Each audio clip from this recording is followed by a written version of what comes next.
Okay, so we'll go on to change management now. And to do that, this is off. Let me show you how I got here. Okay, if I went to the first page and I go all the way down to the bottom where it says change management, and I click on that, then it would open up in another page. So this is the page it opens. And we're going to spend a lot of our time talking about the material on this page. Okay? And we're going to just talk about change in ways that we want to talk about. And to do that, we're going to use 3 PowerPoint presentations. And they're all right here. And this is all for the American Society Engineering Management Conference.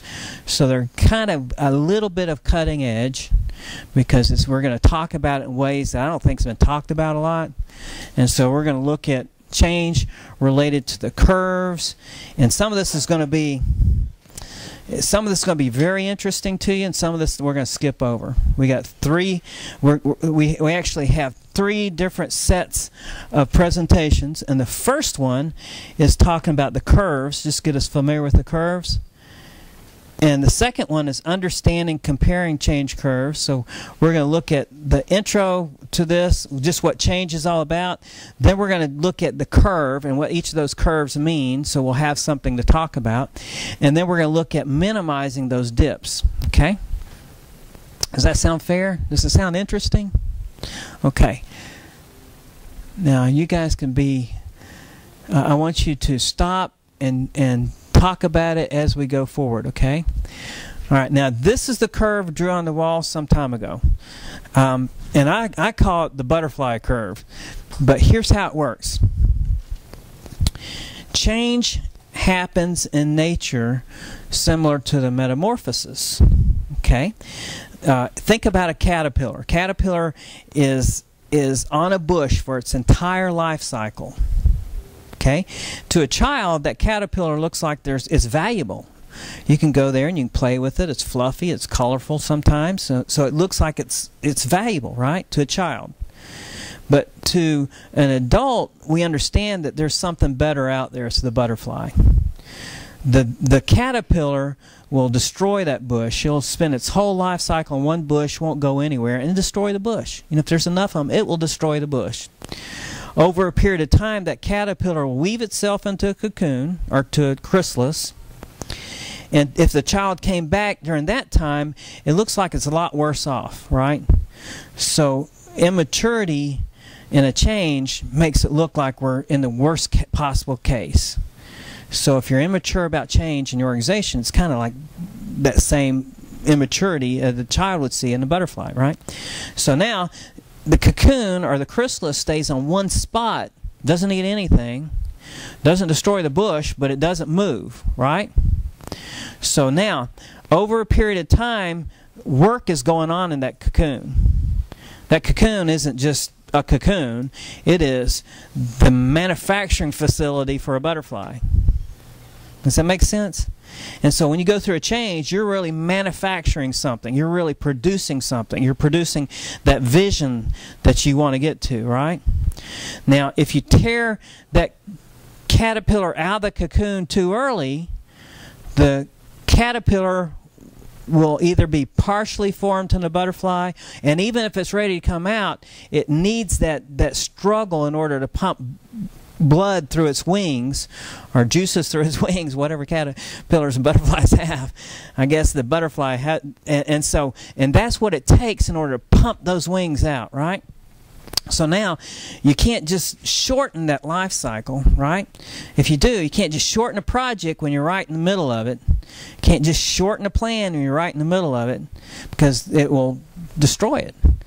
The butterfly will come out, and now the vision is complete. The butterfly not only doesn't stay on one bush its whole life cycle, it could go the whole continent, just up and down the whole continent. It only eats nectar. It doesn't eat anything else, so it's got all this stuff going for it, right? It's pretty. It's adding to the color of the sky, and it's producing things, right? And it's pollinating. So it's got this noble purpose. So if we start anywhere along the way, we'd never get there. Does that make sense? Now that's nature. The same thing happens in our physical environment. Let's pretend like we have a storefront. And in Oak Ridge, where I used to live, there was a 1940s looking strip mall. It was just a strip mall, right? But everybody shopped there. That was the center of town, and it was designed during World War II, and it had a purpose, and there were shops there and everything else. Well, somebody had a vision. They saw a butterfly. They thought we could turn this into a mall, bring more people in, make more money off of it, and everything else. But to get there, they brought in bulldozers that tore up the parking lot. They tore down walls. Now, the shops that were hanging on and trying to stay there had fewer people shopping because it was a pain to get there. It was muddy, it was dirty, it was loud, it was noisy, it was dusty. All this stuff was going on, so it went through a cocoon stage. If you stopped right there, you never got the mall, right? Okay, so when they opened the doors of the mall, more people came, people walked around, you just served a bigger purpose, right? Same thing happens in organization. Every time you go through a change, you go through some kind of dip. Now, traditionally, that dip's been called the Valley of Despair, and I'm going to tell you that's a misnomer. Because part of that change is only about 50% of the change, and that 50% just came out of there. I'm not saying it's a certain percentage. I just say it's not the full picture, okay? And so we're going to talk about the full picture. Things to think about is there's 3 phases. There's a before the change, that's the caterpillar.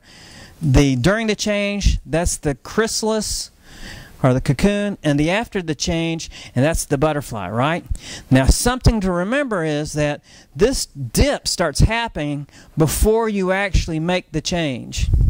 So you start talking about change, and the quality of your work may go down because people are already looking to the future. You start talking about change, and insecurity goes up because people start thinking that they're going to lose something. You start talking about change, productivity will go down because people are now starting to focus on the pre-planning to get to the change. So you're going to start the dip as soon as people know about it. If you want to start the dip, if you want the dip to be deeper, don't communicate it. Okay? Because if you don't communicate it, then you're working on trust of the people. And if you're going through this, you better have the trust build up to build momentum to get through that change. So not talking about it's not the answer. Okay? That's probably one of the worst things you can do. Because in everybody's mind, they're already starting to read articles, they're already starting to hear rumors, and the rumor mill is going to be worse than real life. Does that make sense? So you got to let people know, but you got to also be prepared that you better have an action plan as soon as you think about it. Okay, does that make sense so far? Let's see what else we got.